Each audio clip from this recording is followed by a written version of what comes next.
할렐루야. 오늘 우리가 이 중보기도 모임에서 함께 읽어보고 참고할 성경 구절은 시편 12편인데요. 그 중에서도 시편 12편 1절을 설교 본문으로 삼아서 함께 말씀을 나눠보도록 하겠습니다. 그러니 시편 12편 1절을 다 같이 읽어보도록 하겠습니다. 여호와여 도우소서. 경건한 자가 끊어지며 충실한 자들이 인생 중에 없어지나이다. 아멘. 자, 저는 방금 읽은 이 시편 12편 1절을 가지고 경건한 자들과 충실한 자들이 사라지지 않도록, 제목이 좀 길지만 이런 제목을 가지고 시편 12편을 함께 살펴보고 오늘 우리 이 기도에서 어떻게 기도할 것인지에 관한 깨달음을 얻고자 합니다. 그러니 깨달음을 얻은 그대로 함께 기도하면서 또 우리들의 삶과 신앙에 그것을 적용하겠다라는 결단과 다짐의 마음을 담아서 제목을 함께 따라 읽어주시기를 부탁드리겠습니다. 경건한 자들과 충실한 자들이 사라지지 않도록. 경건한 자들과 충실한 자들이 사라지지 않도록. 네, 그렇게 기도하자는 것이 되겠죠. 사실 결론은 거의 제목에 담겨져 있습니다. 자, 우리는 종종 위기의 시대를 산다라고 말합니다. 제가 캠퍼스 사역을 제법 오랜 시간 했는데 캠퍼스 사역을 할 때 다른 단체의 간사들, 다른 단체의 선교사들을 만나면 지금 캠퍼스 사역은 위기입니다. 이런 이야기를 사역을 시작할 때부터 사역을 멈출 때까지 매년 들었습니다. 그럼 도대체 언제가 위기인 건데 계속 이런 얘기를 하고 있는가? 이런 생각을 했죠. 비단 이 선교단체나 캠퍼스, 대학생들의 어떤 영적인 상태뿐만이 아니라 언제나 위기의 시대를 산다라는 말을 매우 자주 한다라는 거예요. 꼭 그런 어떤 영적인 의미뿐만이 아니라. 그러니까 언제나 이런 이야기를 하니까 야, 진짜 위기는 도대체 아닌 건가? 이런 생각을 아주 잠깐 하게 된다는 겁니다. 그러나 그런 이야기를 하려는 것은 아니죠. 오히려 위기의 시대를 살고 있다, 그리고 언제나 위기다라고 말을 한다라고 하면 우리는 그 시대 또는 그 타이밍에 맞는 도대체 어떤 위기를 말하는가 하고 생각을 해봐야 되겠죠. 아마도 요즘 시대에 가장 큰 위기는 단연코 환경의 위기일 것입니다. 지구가 놓인 이 생태 환경의 위기가 인간의 생존을 점점 위협하고 있습니다. 그리고 지구가 온난화되고 있어서 과거에 비할 때 1도 정도가 올라가는데 엄청난 시간이 걸리잖아요. 그런데 그 시간이 점점 단축되면서 지금 우리가 노력을 해도 이 노력의 효과는 25년, 30년 뒤에 나타나기 때문에 사실 지금 환경의 위기가 닥친 것은 지금 우리의 문제가 아니라 수십 년 전에 있었던 일들이 지금 나타나고 있다는 거니까 어쩌면 많이 늦었는지도 모릅니다. 말세의 지말이라고 하잖아요. 말세의 끝을 살아가는 우리에게 어쩌면 이와 같은 위기는 당연해 보이고 또 불가피한 일인지도 모릅니다. 성경에 그렇게 예언되어 있고 그렇게 말세를 향해서 계속 나아가고 있기 때문에 그렇습니다. 그런데 이런 환경의 위기 그리고 말세의 위기 못지않게 되게 중요한 위기가 있습니다. 사람이 없다는 거예요. 이게 출산율이 떨어지고 있다. 그 다음에 사람들이 점점 사라져가고 생존에 문제가 있다. 이런 이야기를 하려는 것은 아닙니다. 그거는 환경의 위기 안에서 인류의 생존이 계속 위협을 받고 있다는 거에 포함되는 이야기니까 새로 언급할 필요는 사실 없어요. 그러니까 이때 사람이 없다라는 말은 인력이 부족하다 이런 뜻에 가깝습니다. 인재가 없다. 쓸만한 사람이 없다는 뜻일 수 있습니다. 제가 아주 친하게 지내면서 교제하고 있는 정선균이라는 교수가 있습니다. 대학에서는 행정법을 가르치고 각종 고시 때마다 행정법 관련 강의를 하는 친구인데요. 그 친구가 최근에 페이스북에 이런 글을 남긴 것을 읽어본 일이 있습니다. 우리랑 조금 먼 이야기일 수 있는데 한번 보시겠습니까? 잘 안 보이실 테니까 읽어드리겠습니다. 학생들이 행정법을 어려워하고 기피한다. 행정법을 가르치는 사람이니까. 그래서 시험 문제를 쉽게 내서 행정법을 쉽게 접근하도록 한다. 시험 문제가 쉬우니까 학생들의 요약서만 본다. 요약서만 봐도 점수가 잘 나오니까 이제는 요약서의 요약서를 본다. 학생들의 실력이 더 떨어지고 행정법 때문에 다 떨어뜨릴 수는 없으니까 더 문제를 쉽게 낸다. 요즘 위와 같은 알고리즘이 되풀이되는 것 같습니다. 그나마 5급 공채 시험이나 입법고시는 난이도가 유지되고 있지만 변호사 시험이나 공인 노무사 시험의 행정법 문제는 쉬워도 너무 쉬워서 공부를 열심히 한 학생들이 오히려 피해를 보는 형국입니다. 부디 난이도를 잘 조절해 주셔서 학생들이 제대로 공부할 수 있도록, 그리고 다양한 책으로 다양한 견해를 접할 수 있도록 도와주시기 바랍니다. 아니면 많은 학생들이나 법조인들께서 말씀하시는 것처럼 행정법 같이 근본 없는 잡법은 배울 필요가 없다고 생각하신다면 각종 시험에서 행정법 과목을 삭제하는 것도 하나의 방법이 되겠죠. 법이나 행정, 그리고 고위공직자가 되려는 사람들과 또 우리가 너무 동떨어져 있기 때문에 우리한테 직접 와닿지 않는 예일 수도 있겠지만, 이렇게 쉬운 시험을 통과해서 선발되면 어떻게 될 것 같습니까? 이런 고시나 시험을 통해서 고위공직자나 공무원이 된 사람들이 예전만큼 실력을 갖추지 못하는 것이 문제가 되겠죠. 사람이 없는 게 아니라 인재가 적어지는 거예요. 실력 없는 사람들만 많아진다는 뜻입니다. 자, 그럼 영적인 의미에서 사람이 없다, 인재가 없다, 이렇게 말하는 위기는 도대체 어떤 위기를 말하는 걸까? 설교를 시작할 때 읽었던 시편 12편 1절이 말하고 있는 바와 같은 건데요. 한 번 더 읽어보도록 하겠습니다. 여호와여 도우소서, 경건한 자가 끊어지며 충실한 자들이 인생 중에 없어지나이다. 자, 이 시편의 기록자가 하나님께 왜 도와달라고 말합니까? 경건한 자를, 그리고 충실한 자들이 인생 중에서 사라지고 있으니 그들이 사라지지 않도록 도와달라는 말이잖아요. 그러니까 영적인 의미에서 인재가 없다라는 의미는 경건한 자들과 충실한 자들이 점점 사라지고 있다는 뜻입니다. 물론 그렇다고 해서 이 사람들이 무슨 순교를 당한다거나 실제로 생존에 문제가 있다는 뜻은 아닐 겁니다. 그러면 경건한 자들과 충실한 자들이 사라지는 상황이란 어떤 것이냐? 원래 경건하고 원래 충실했던 사람들이 세상과 점점 타협하고 있다는 뜻입니다. 자, 이와 같은 상황을 잘 알려주는 한 구절을 읽어보겠습니다. 우선은 시편 12편 8절인데요. 비열함이 인생 중에 높임을 받는 때에 악인들이 곳곳에서 날뛰는도다. 자, 비열함이 높임을 받는 때에, 다시 말하면 어떻게든 수단과 방법을 가리지 않고 비열한 방법으로라도 높은 곳에 올라가면 오늘날의 시대가 그 인생을 인정한다는 거예요. 그러니 이 세상은 비열함과 악인들 투성이의 세상이라는 뜻이 되는 겁니다. 악인들이 상대적으로 많으니까 경건하고 충실한 사람들을 찾아보기가 더 어려워진 것입니다. 그야말로 위기예요. 정말로 커다란 위기가 아닐 수 없습니다. 영적인 의미에서 그렇습니다. 심지어 비열한 사람들, 우리말이 아니라 영어로 요즘 뭐라 그래요? 빌런이라 그러잖아요. 빌런들이 각광을 받는 시대가 됐습니다. 영화나 드라마를 보면 제법 비중 있는 역할로 빌런들이 등장해요.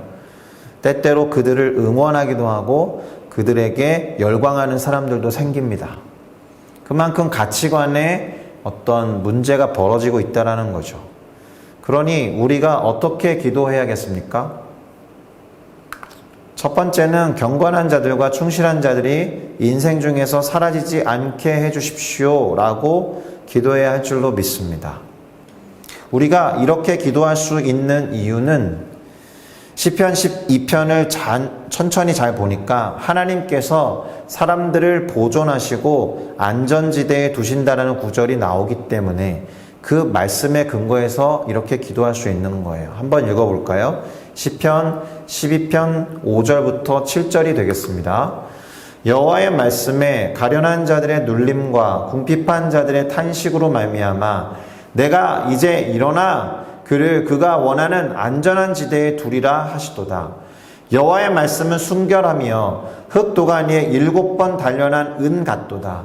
여호와여 그들을 지키사 이 세대로부터 영원까지 보존하시리이다. 아멘.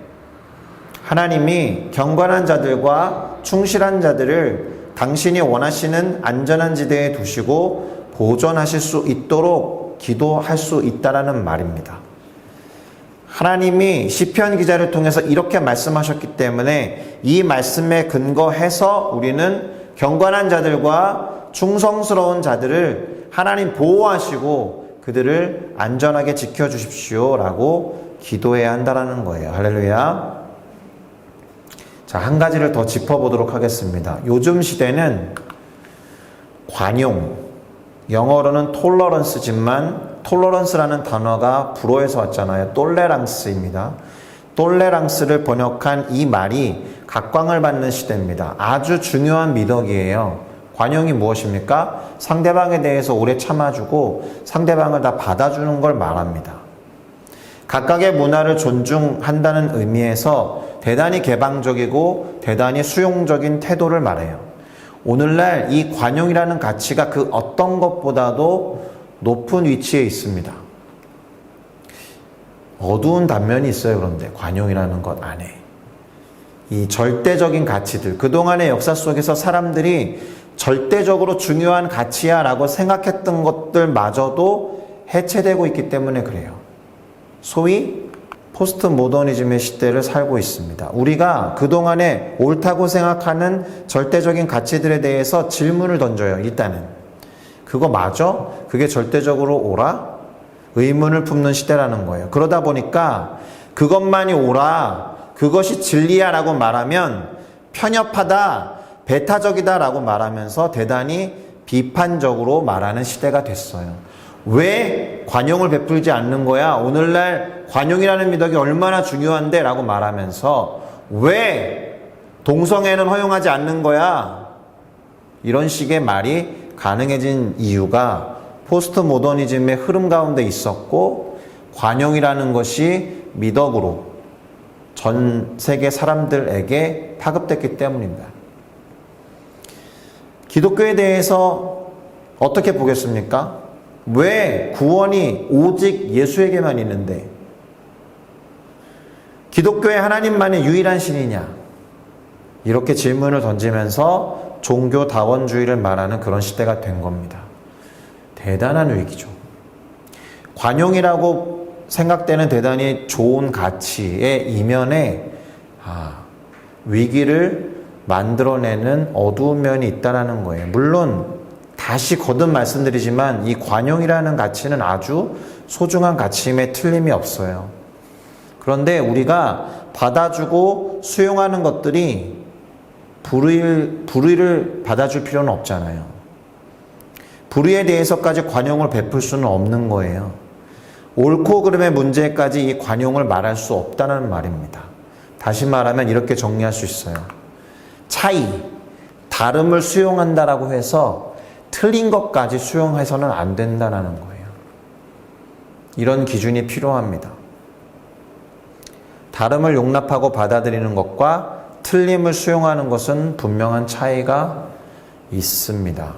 그런데 역사를 돌이켜보면 시대와 상황에 타협하는 사람들이 종종 나타났어요. 타협과 관용은 또 다른데. 그쵸? 한국 기독교 역사 속에서도 있었습니다. 일제시대 때 신사참배를 할 것이냐 말 것이냐. 신사참배를 타협한 거죠. 그래서 신사참배를 했던 기독교 보수 교단들, 전통 있는 교단들이 사실은 회개하면서 하나님께 용서를 구해야 되는데, 제가 기억하기로는 아직까지도 공식적으로 하나님 앞에 회개한 것을 접한 적이 없습니다. 그것 때문에 교단이 나뉘어진 정도였으니까요. 또 처음에는 독립운동을 하다가 친일파로 변절하는 사람들의 예도 여기에 속합니다. 일제시대에 친일 행적을 한 사람들의 공통적인 핑계가 뭔지 아세요? 일본이 망할 줄 몰랐다라는 거예요.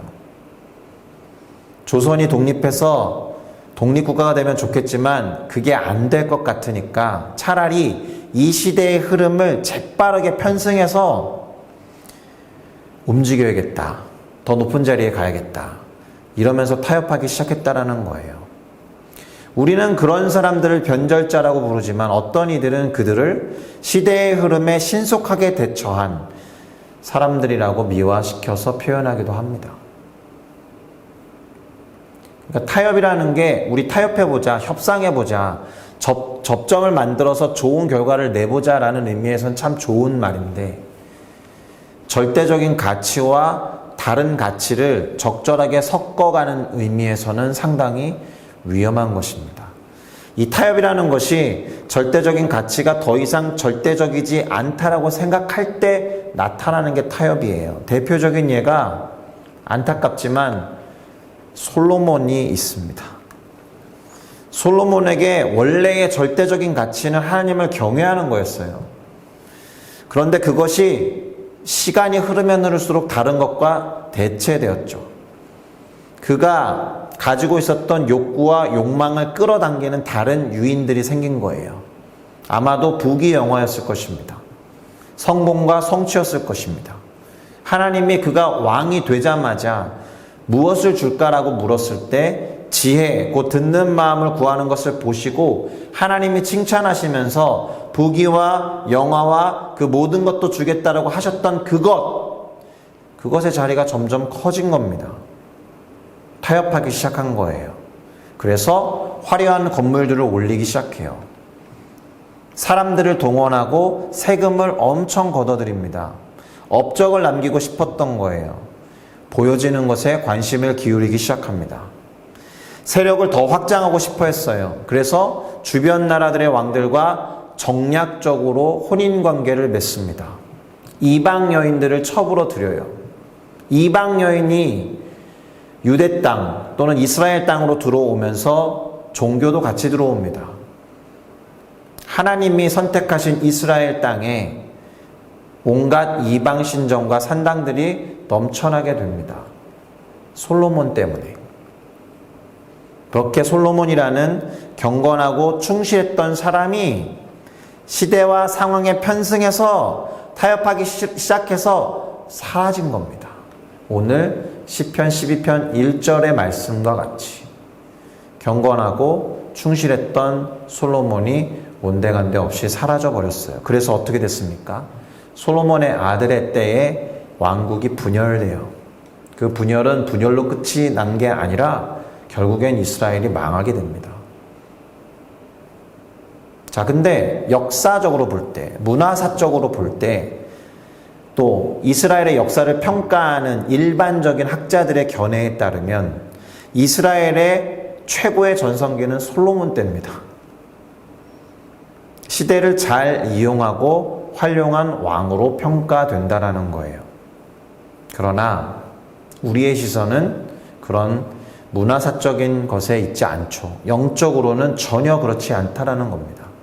그가 경제적으로나 정치적으로는 매우 높아졌는지 모르나 영적으로는 완전히 무너져 내린 거예요. 타협의 결과입니다. 이와 같은 일은 없어야 하는 거예요. 그러니 시대와 상황에 타협하는 의인들, 하나님의 자녀들이 없게 해 주십시오라고 기도해야 하는 거예요. 이거는 우리들 개인의 신앙에서도 마찬가지입니다. 순수하게 믿었던 초신자 때의 신앙이 사라진 지 오래됐죠. 신앙이 결코 발달만 한 게 아니에요. 퇴보하기도 하고 오히려 사라진 사람들도 있습니다.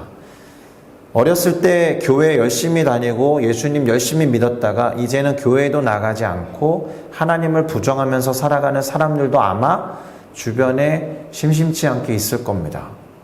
그렇게 사람이 사라지는 위기에 있다. 그래서 우리 어떻게 기도해야 할까요? 절대적인 가치를 부인하고 부정하면서 해체하는 시도들이 사라져야 해요. 하나님이 주관하시는 역사 속에서 절대적인 가치와 진리가 굳건히 서 있었던 때가 있었죠. 그것 때문에 역사는 발전해 왔다라고 해도 과언이 아닌데 이제 그러한 절대적인 가치나 진리를 부인하려고 하는 시도들이 100년 전쯤 무렵부터 있었습니다. 안타깝게도 하나님이 이성을 주시고 과학이 발전하도록 이끌어 주셨음에도 불구하고 그 과학과 합리적인 이성으로 신에게 도전하는 일이 벌어졌다라는 거예요. 그러니 그러한 시도들이 없도록 기도했으면 좋겠습니다. 두 번째, 경건하고 충성된 자들이 사라지지 않도록. 이게 대단히 수동적인 기도인 거 아세요? 사라지지 않도록. 오히려 경건하고 충성된 자들이 늘어나도록 기도하는 게 적극적인 기도인데 이제 이렇게 기도해야 되는 시대가 돼버린 거예요. 그래서 경건하고 충성된 자들이 사라지지 않고 늘어나려면 하나님의 자녀들이 세상적인 가치와 타협하는 일이 없어야겠습니다. 마지막으로 네 번째, 신앙을, 특별히 우리의 신앙 대신 하나님을 자신을 성공시켜 주거나 번영하고 형통하게 하는 수단으로 이용하지 않고 하나님을 타협의 수단으로 활용하지 않도록, 그래서 하나님을 향한 순수한 신앙을 회복하고 우리 모두가 경건하고 충성된 하나님의 자녀가 되도록 기도해야 될 줄로 믿습니다. 기도하겠습니다.